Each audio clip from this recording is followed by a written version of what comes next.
دیکھیے، میں نے پچھلے 50 سال میں مولانا سید ابواللہ مودودی زندہ تھے اس وقت سے لے کے آج تک، اور ڈاکٹر اسرار صاحب سے بھی بہت محبت کا تعلق رہا، وہ ہمارے بزرگ تھے، بار بار یہ پوچھا ہے کہ وہ نظام کیا ہے۔ آپ باور کریں، اس میں 3 لفظ بھی میں نے کبھی نہیں سنے، وہ ہے کیا؟ ابھی پچھلے دنوں بہت غلغلہ تھا ریاست مدینہ، تو میں نے اس کے علمبرداروں سے پوچھا کہ وہ ایک پریمیٹیو قبائلی ریاست تھی، تو اب کیا پاکستان میں یہ ارادہ ہے؟ نہیں، رسول اللہ نے جو ریاست قائم کی اس میں خلفائے راشدین ذاتی کردار اور اخلاق کا بے نظیر نمونہ ہے، وہ مجسم اخلاق بن گئے۔ تو اگر تو کسی میں یہ ہمت ہے کہ وہ کہے کہ میں ابو بکر بننا چاہتا ہوں تو بات میری سمجھ میں آتی ہے، لیکن ریاست مدینہ سے کیا مراد ہے؟ کوئی باقاعدہ فوج نہیں، کوئی عدلیہ کا نظام نہیں، کوئی نظم حکومت نہیں، کوئی انتخاب کا طریقہ نہیں، کوئی قاعدے ضابطے کے ساتھ معاملات کو چلانے کے اصول نہیں ہیں۔ میں تو اسلام کا طالب علم ہوں، تو ذرا میرے علم میں اضافہ فرما دیں، وہ کیا چیز ہے جس کو آپ ریاست مدینہ کہتے ہیں؟ تو مبہم باتیں، بے سوچی سمجھی باتیں اس باب میں کہی جاتی ہیں۔ پہلی چیز تو یہ ہے کہ وہ نظام ہے کیا، بتانا چاہیے۔ اسلام کو جب ہم دیکھتے ہیں تو یہ معلوم ہوتا ہے کہ وہ 2 چیزوں کا مجموعہ ہے، اس میں ایمان اور اخلاق کی تعلیم ہے، اور اس کے ساتھ شریعت ہے۔ شریعت کو آپ لا یا قانون سمجھ لیں، وہ شریعت میں 90% احکام شخصی ہیں، مجھے نماز پڑھنی ہے، مجھے روزہ رکھنا ہے، مجھے اعلیٰ اخلاق اپنانے ہیں، اور اس طرح تطہیر بدن کی چیزیں۔ اس میں کوئی یعنی گن کے میں بتا سکتا ہوں کہ 5 احکام ہیں جو اجتماعی زندگی کے بارے میں دیے گئے ہیں۔ یعنی اگر مسلمانوں کا کوئی نظم اجتماعی موجود ہو، کوئی ریاست ہو، تو 5 باتیں اس کو کہی گئی ہیں۔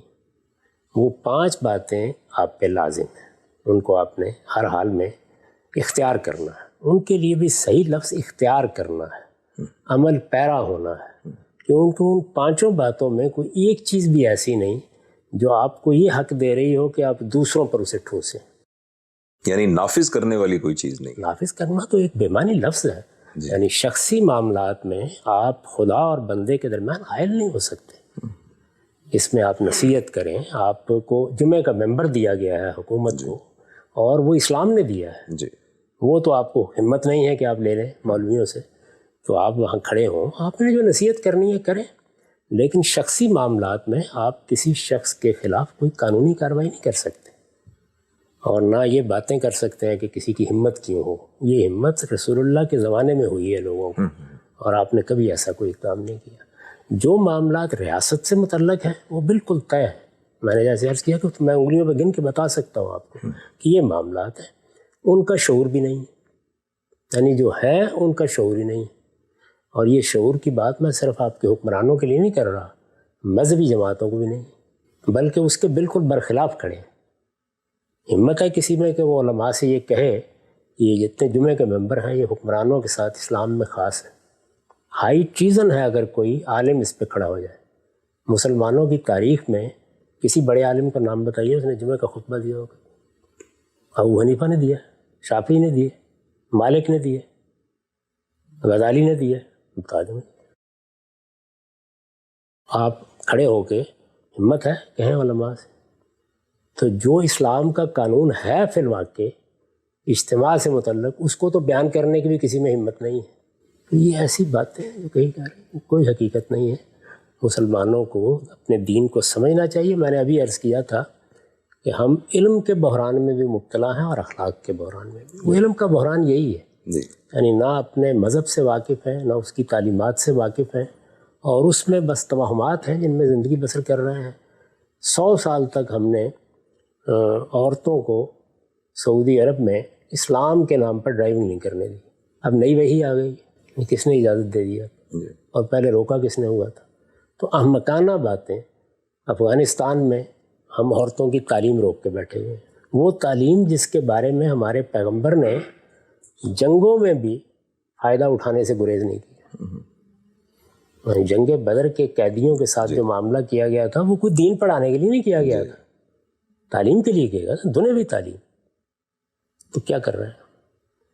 تو اس وجہ سے یہ بس ایک ریٹرک ہے، جس کے جی چاہتا ہے وہ یہ بات کرتا رہتا ہے۔ اس میں اگر آپ ان لوگوں سے چند سوالات کرنا شروع کر دیں تو کچھ بھی نہیں کہنے کے لیے ہوتا. میں نے میں نام نہیں لیتا، بزرگ شخصیت سے یہ پوچھا، میں نے کہا کیا ہوتا ہے یہ جو نظام آپ قائم کرنا چاہتے ہیں؟ کہنے کہ دیکھیں وہ اکاؤنٹیبلٹی ہونی چاہیے. میں نے کہا یہ دنیا میں کس جگہ نہیں لکھا ہوا کہ اکاؤنٹیبلٹی نہیں ہونی چاہیے، اور اکاؤنٹیبلٹی نظام ہے. یعنی اگر تو آپ مجھے بتائیں کہ اکاؤنٹیبلٹی کے لیے یہ میکنزم بنایا ہے اسلام یہ نے، ایک پروسیس ہے، ایک پروسیس ہے، تو پھر تو میں کہوں گا کہ واقعی نظام ہے. جی. تو آپ مجھے ذرا بتا دیں نظام نام کی کوئی چیز اسلام اس کے لیے آیا ہی نہیں. جی. نظام ہمیں بنانے ہیں، اللہ نے ہمیں عقل دی ہے، اس کی روشنی میں دنیا بنا بھی رہی ہے. تو اس وقت تو سارے مسلمان ممالک دنیا کے بنائے ہوئے نظام کی نقالی کر رہے ہیں. یعنی مغرب میں صرف سائنس، پیور سائنس کی ترقی نہیں ہوئی، سوشل سائنسز میں بھی بے پناہ کام ہوا. جی. خواہ ہم اعتراف کریں یا نہ کریں، جی. سارے لوگ اسی کی پیروی کر رہے ہیں. یعنی آپ کی عدالتیں کس اصول پر چل رہی ہیں؟ آپ کے ہاں آئین دستور کہاں سے اخذ کیے گئے ہیں؟ یعنی ان کا ماخذ جو ہے وہ کتاب اللہ ہے، وہ ساری دنیا نے بنائے ہیں، آپ اس سے فائدہ اٹھا رہے ہیں جیسے آپ نے اپنی طب میں فائدہ اٹھایا ہوگا. جی.